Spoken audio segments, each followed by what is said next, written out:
हमारे प्रॉफेट मोहम्मद भी तो इसी तरह की बात करते थे जिस तरह की बात रविदास जी कर रहे थे। रविदास जी वर्ण व्यवस्था की मुखालफत, जात पात की मुखालफत कर रहे हैं। उसी तरह से प्रॉफेट मोहम्मद अपने आखिरी स्पीच में उसके बाद वो दुनिया से पर्दा कर जाते हैं। वो आखिरी स्पीच है, शीशा में मढ़ा के रखते हैं, लेकिन कभी तकरीर में मौलाना लोग नहीं बताते हैं हम लोगों को। वो क्या है, न गोरे को काले पर, न काले को गोरे पर, न अरबी को अजमी पर, न अजमी को अरबी पर। अजमी माने गैर अरबी।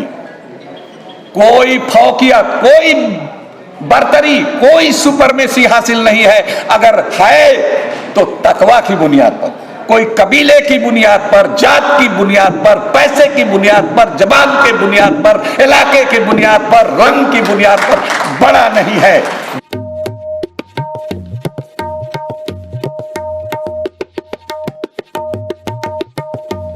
अब मैं बुलाना चाहता हूं उस शख्सियत को जो एक्स मेंबर ऑफ पार्लियामेंट रहे हैं और हमारे समाज के रोल मॉडल भी रहे हैं, अली अनवर साहब। मैं उनको मंच पर बुलाना चाहता हूं, जोरदार तालियों से उनका स्वागत करें।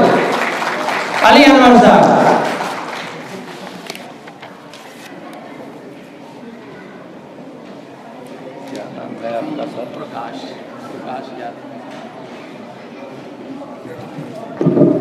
शुक्रिया प्रकाश यादव जी। सबसे पहले मैं संत रविदास जी की जयंती है, मैं उन्हें श्रद्धा सुमन अर्पित करता हूं। और यहाँ माननीय सरदार तेजेंद्र सिंह झल्ली जी उपस्थित हैं, जो संस्थापक हैं पैगाम संस्था के, जिसने इस सभा का आयोजन किया है शायद। और दिल्ली सरकार के माननीय मंत्री है राजेंद्र पाल गौतम जी, और उत्तर प्रदेश सरकार के पूर्व मंत्री माननीय दद्दू प्रसाद जी यहाँ उपस्थित हैं। Rajiv Ranjan Rajesh ji advocate supreme court, वो भी यहाँ उपस्थित हैं।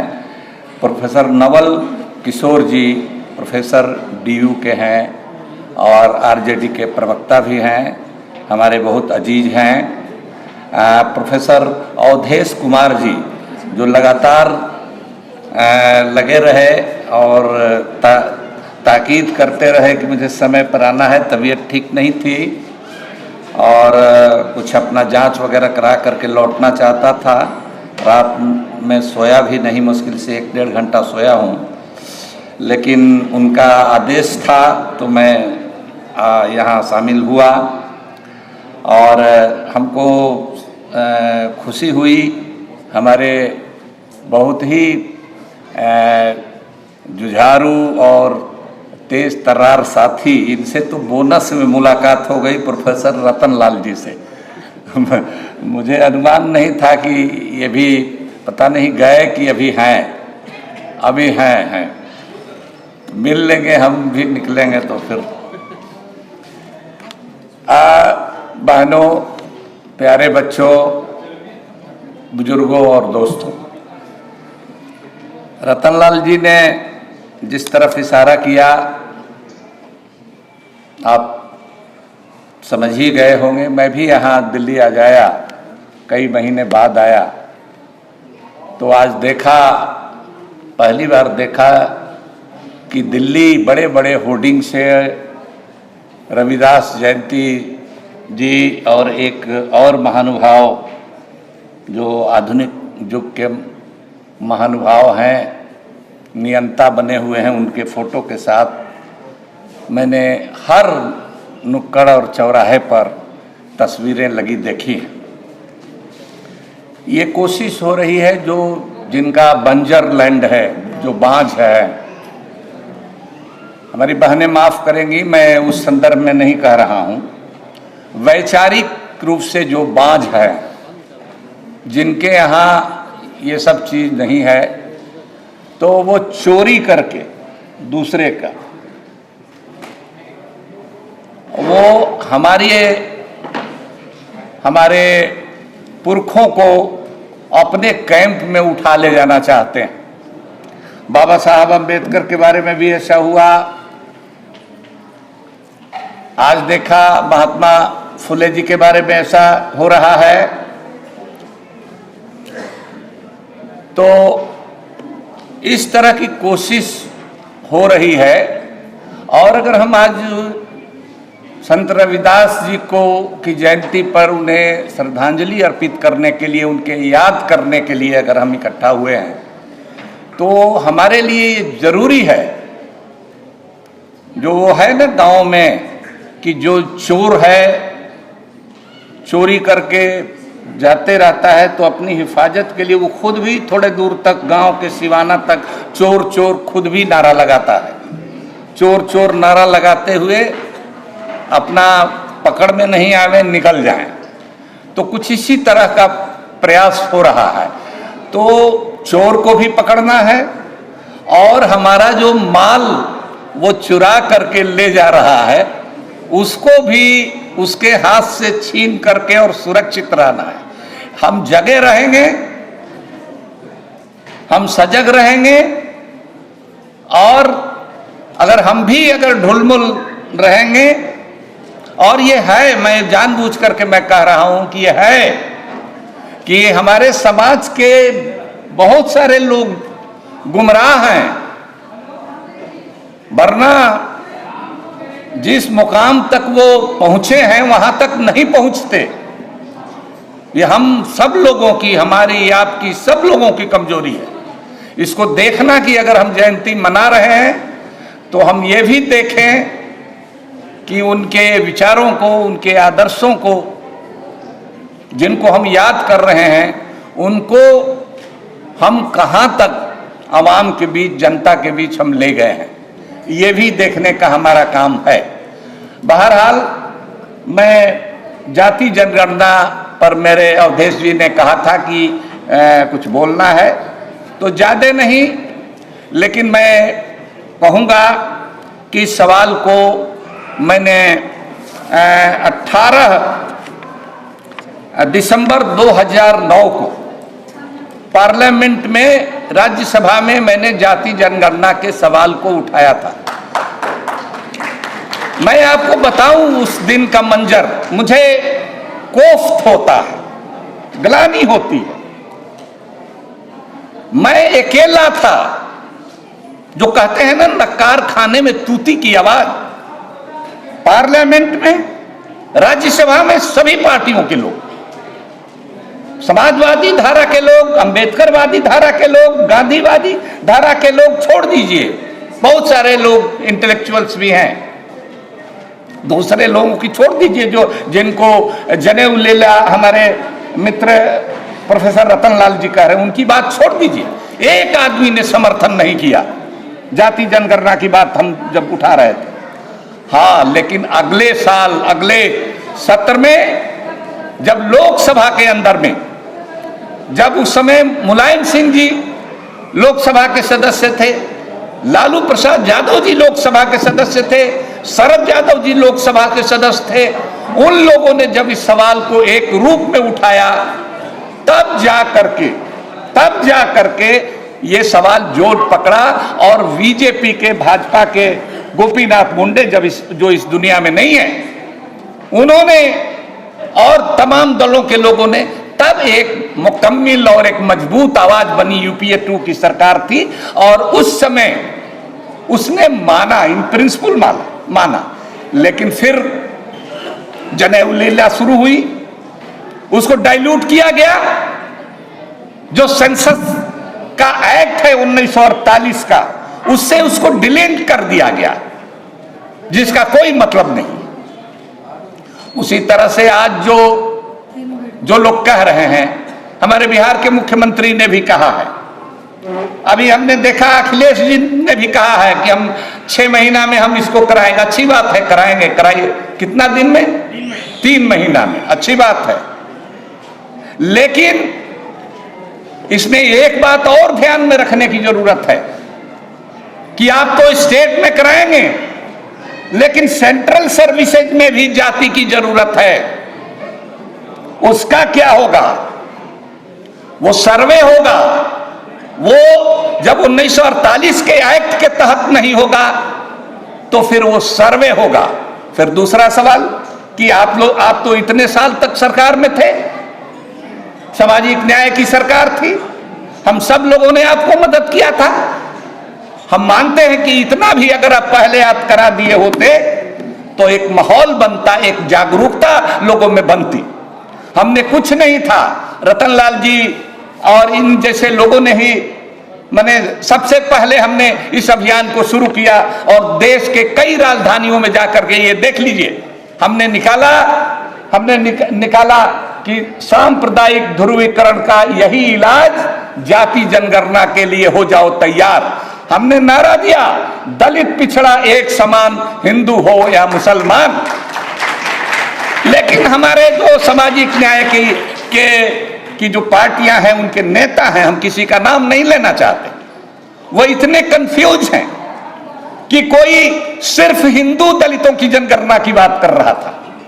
हिंदू दलितों और पिछड़ों की, दलितों की तो होती है, पिछड़ों की जनगणना की बात, अति पिछड़ों की जनगणना की बात कर रहा था।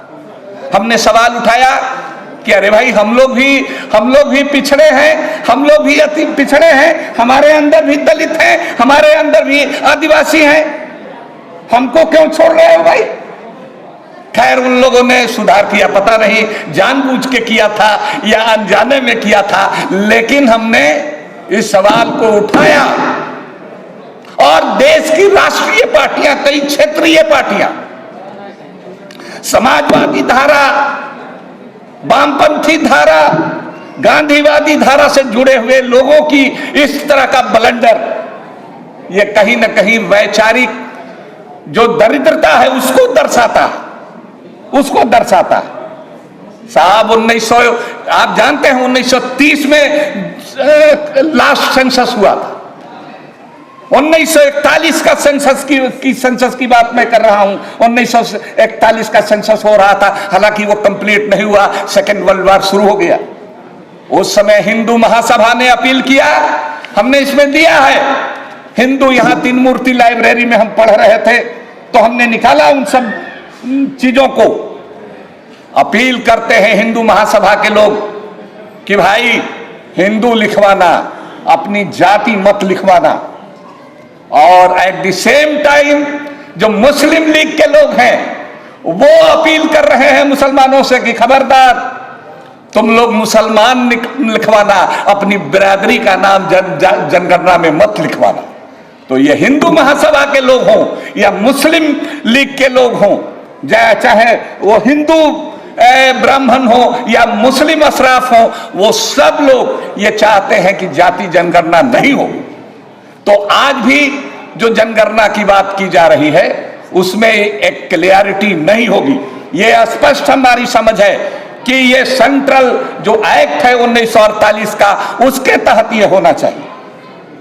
दूसरी बात हम कहना चाहते हैं कि इसमें बिना ये करके हम देखते हैं, जहां तक हमको लोग जब कहते हैं भाई अकलियत कहते हैं, माफ कीजिए 2 मिनट और मैं खुद नहीं हमने खुद कहा है, जाना है। हमको जब अकलियत लोग कहते हैं तो हमको अच्छा नहीं लगता। यह अकलियत रटते हम लोगों को कम अकला बना दिया है। अक्सरियत के लोग हैं हम लोग बहुजन हैं, हम लोग इस देश के मूल निवासी हैं, हम लोग अकलियत नहीं हैं।